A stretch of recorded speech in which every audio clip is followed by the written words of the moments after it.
I received a text on my phone that showed a picture with your picture superimposed with AOC at Cortez from Brooklyn, representative from Brooklyn, about how you vote with her. And I would say I was amazed, but I know how parties work in this state, but I was appalled that they would actually do that to you. So tell why what was going on. Let me speak specifically to that text, and then let me go back and explain how all that got started. Okay, so Ocasio-Cortez, whatever her name is, AOC. Yeah. Protested Amazon building a plant in New York. Mm-hmm. And she said that the government's going to give them $3.5 billion to build this Amazon plant in New York. And she was protesting the government giving money to a big corporation like Amazon to come to New York and build a plant. Well, first of all, AOC was a little bit wrong because that $3.5 million was actually tax credits. It was billion, whatever it was, but that bunch of money. That was going to be in tax credits. If you move here, you won't pay this much tax on this compared to other. Okay, it was an incentive by New York to get Amazon to come there. I'm going to go down that trail a little bit because, when they decided not to do that, they decided to build that in Alexandria, Virginia. And just about a month ago, they decided they're never going to open that distribution center in Alexandria. In fact, they're laying off people. So it turns out that all the incentives that Virginia gave them are probably down the tube too, and they've got a big warehouse up there that nobody's using right now. But anyway, that's a different side of the story. So when South Carolina gave a deal to Scout Motors, a division of Volkswagen. And this was all in the news, it was all heralded as a wonderful thing. Scout Motors, which is an electric car company. Actually, electric truck company. Off-road vehicle and truck company. Gotcha. Okay. Scout, the old International Harvester, tough, bare bones vehicle. Mm-hmm. Scout Motors announced that actually Governor McMaster announced that Scout Motors in the state had cut a deal that they're going to build this plant. Scout's going to invest $2 billion in the state, create 4,000 jobs in Richland County. Richland County? Mm-hmm. Mm-hmm. So. Oh, yeah, Blythewood. Blythewood. Yep. So when that bill came to the House. Now, it had already been announced. Okay. Legislators got a text on a Friday night that there's a big announcement coming tomorrow about a major corporation that was going to locate in South Carolina, and we just need to be aware there's going to be a big announcement on tomorrow. So on Friday night, we get this text. Maybe it's an email. And so on Saturday, Governor McMaster made the announcement that Scout Motors is coming here. So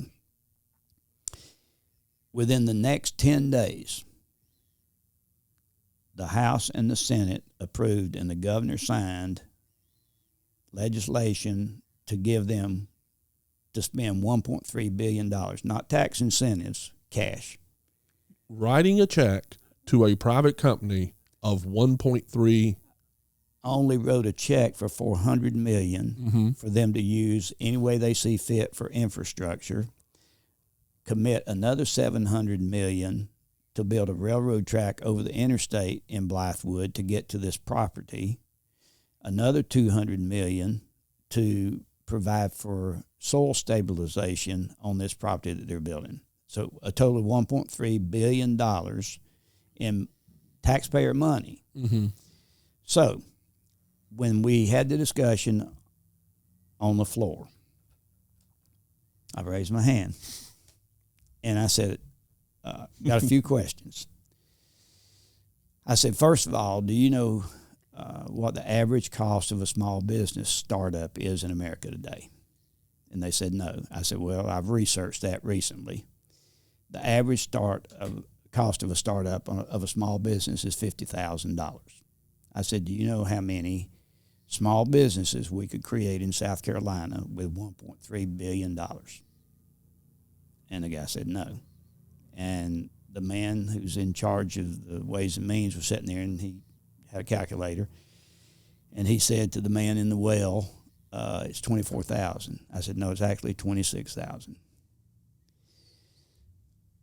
I said, but let's go to a typical franchise. I said, a typical franchise costs about $250,000. Like a Zaxby's, McDonald's, stuff like that. Do you know how many franchises at $250,000 we could create in South Carolina with $1.3 billion? He said, no, I never was good at math. I said, well, it's 5,200.